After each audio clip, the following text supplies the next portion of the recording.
আকৃষ্ট হয়। ফোনে যদি জানো আই লাভ ইউ 2 3 4 খুব বলে, তো ওই স্বামীকে আপনি শাসন করতে পারবেন, কারণ তোমাকে এমন একটা রোগ দিয়ে দিব, মসজিদে যাওয়া তো দূরের কথা, মসজিদের চেহারা পর্যন্ত তুমি দেখতে পাবে না।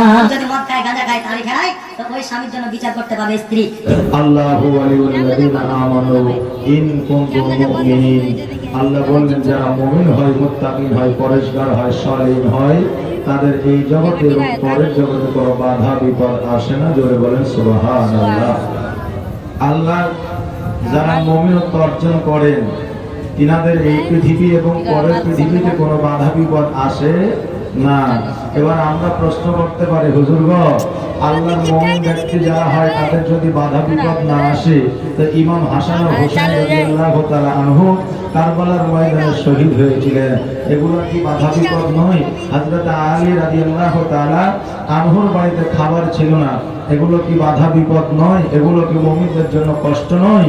আল্লাহ তাবারাক তাআলার রাসূল সাল্লাল্লাহু তাআলা আলাইহি ওয়াসাল্লাম বলেছেন যে দুনিয়ার মধ্যে যারা মুমিন হবে, মুত্তাকিন হবে, তাদের বাধা বিপদ আসবে না, এটা আল্লাহ বলেছেন। কিন্তু যদি দেখা যায় যে দুনিয়ার মধ্যে কোনো বিপদ আসে, ওই মুমিন ব্যক্তি তো ওটা দুনিয়ার জন্য বিপদ হতে পারে, কিন্তু আল্লাহর তরফ থেকে ওই বান্দাকে আল্লাহ পরীক্ষা করে। জোরে বলেন সুবহানাল্লাহ।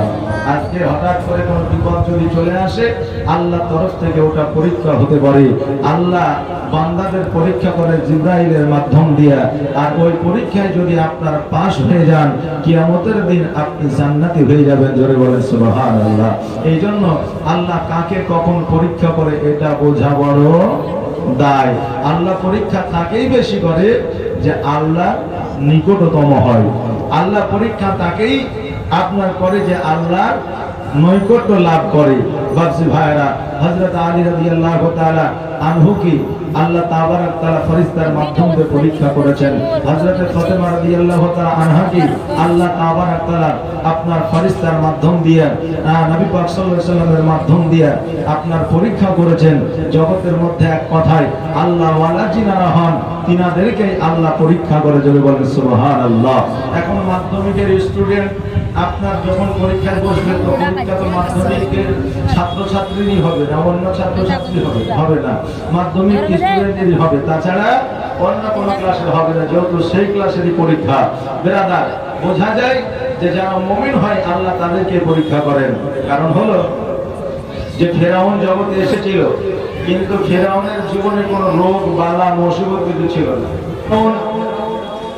যখন জগতের মধ্যে ছিল তো তার কোনো রোগ বালা ছিল না, তো আল্লাহকে একে রোগ বালা দিতে পারতো না? পারতো, কারণ আল্লাহ নৈকট্য লাভ করে না।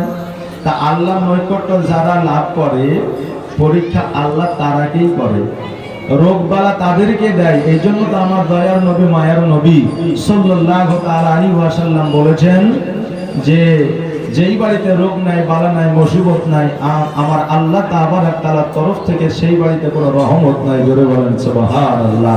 আজকে কেউ যখন ইন্তেকাল করে, তো ইন্তেকাল করার সময় দেখবেন যে কেউ বিছানাগত হয়ে যায়, দেখবেন কেউ ইন্তেকালের সময় চোখ বার করে দেয়, দেখবেন কেউ আপনার ইন্তেকালের সময় পায়খানা করে দেয়, প্রস্রাব করে দেয়, মুখটা আপনার খোলা রাখে, হাঁ করে জিহ্বা বাইর হয়ে যায়। এই রকম আমরা ঘটনা অ্যাভেলেবল দেখেছি। আর এগুলো দেখার পরে আমরা অনেক মানুষ বিবেক দিয়ে বিবেচনা করে বলি যে আল্লাহ তাবারাক তাআলা এই লোকটিকে কষ্ট দিয়েছে, কারণ জগতের মধ্যে পাপ করেছে, যার জন্য আজকে বিছানগত হয়ে গেছে, রোগ আক্রান্ত হয়ে গেছে, মওতের সময় পায়খানা করে দিয়েছে, মওতের সময় জিভ বার করে দিয়েছে, মওতের সময় চোখ বার করে দিয়েছে। এটা আল্লাহ বান্দাদের দেখিয়েছে, কিন্তু না। আমার রাসূল পাক সাল্লাল্লাহু তাআলা আলাইহি ওয়াসাল্লাম বলছেন, ওই ব্যক্তি বিছানাগত হয়ে যায়, জগতের মধ্যে কিঞ্চিত পরিমাণ অর্থাৎ সামান্য পরিমাণ গুনাহ যদি থাকে, তো জগতের মধ্যে অসুখ দিয়ে বিসুখ দিয়ে তার ওই গুনাহটাকে মাফ করে দিয়ে আল্লাহ তাবারাক তাআলা মওতের পরে তাকে জান্নাতবাসী করে দেয়। জোরে বলেন সুবহানাল্লাহ।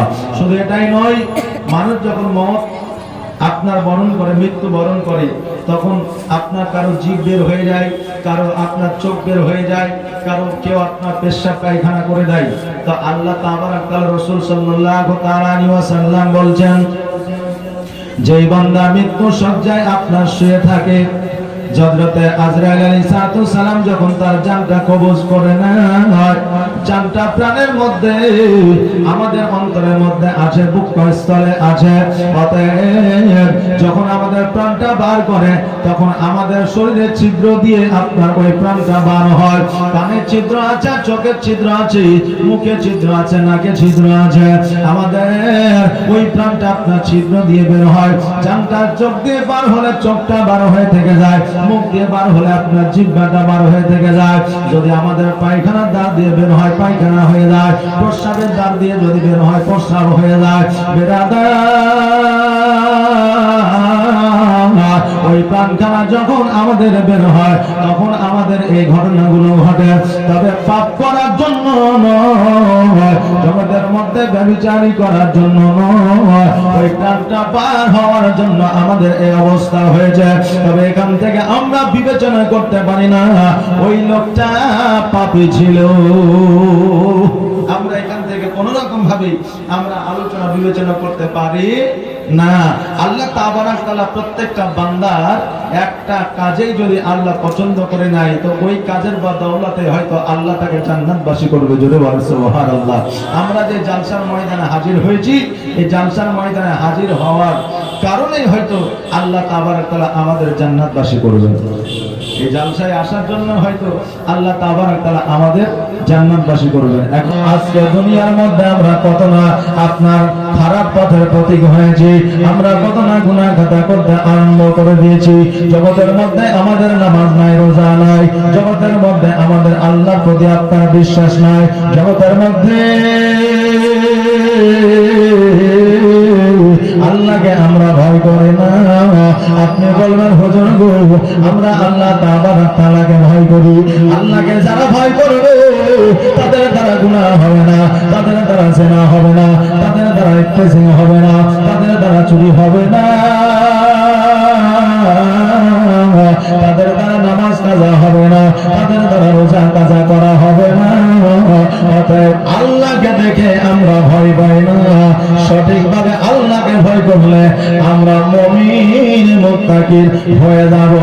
জোরে বলুন সুবহানাল্লাহ। ও বেরাদার, আল্লাহ যাকে হেদায়েত করে একমাত্র সে হেদায়েতের পথের প্রতীক হয়ে যায়।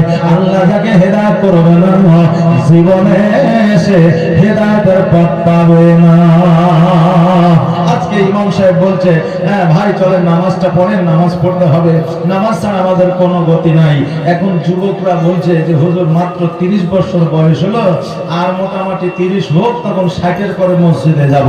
অনেকে আছে বলে না যে 60-এর পরে মসজিদে যাব। আল্লাহ বলছে বান্দা আজকে 30 বছর বয়সে তোমাকে রাস্তা দিয়েছি, সুস্থ করে রেখেছি। আজকে 30 বছর বয়সে তোমার ইবাদত আমি আল্লাহ কারেন্টের মতো কবুল করে নি।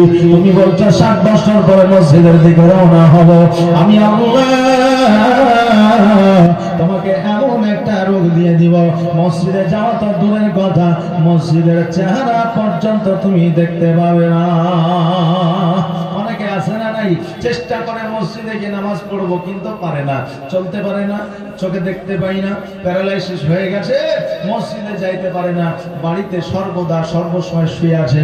সে তখন মনে মনে ভাবে হায়রে আল্লাহ আমি এতদিন সময় পেয়েছিলাম কিন্তু ইবাদত করিনি। মনটা তখন পস্তাইবে, কিন্তু তখন পস্তিয়ার কোনো লাভ হবে না।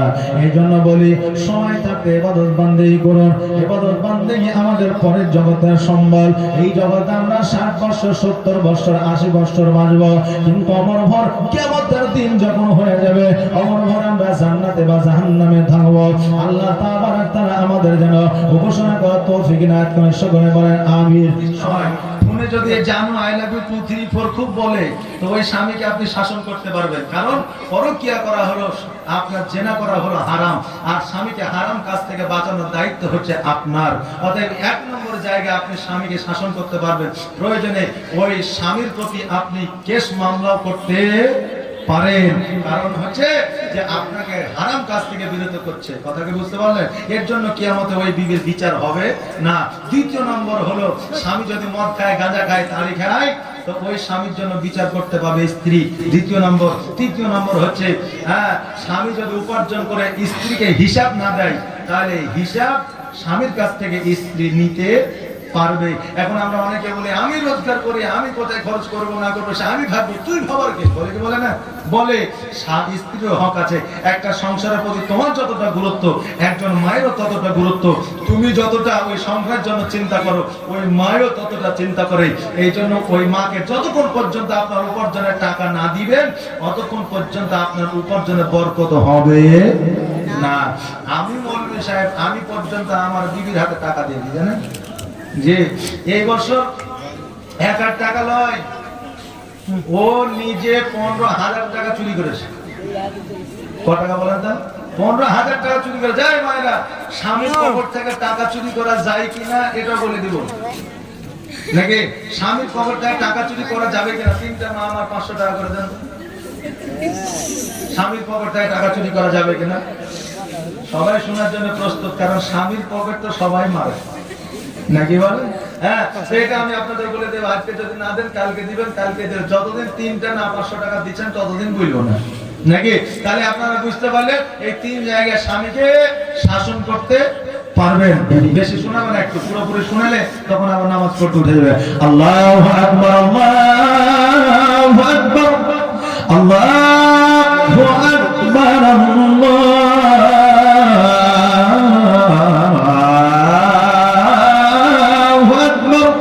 আশহাদু আল্লা ইলাহা ইল্লাল্লাহ,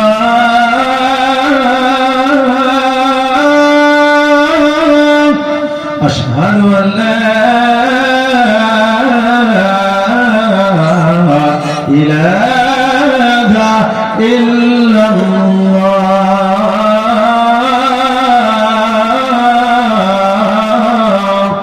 আশহাদু আন্না মুহাম্মাদার রাসূলুল্লাহ, আশহাদু আন্না মুহাম্মাদার রাসূলুল্লাহ।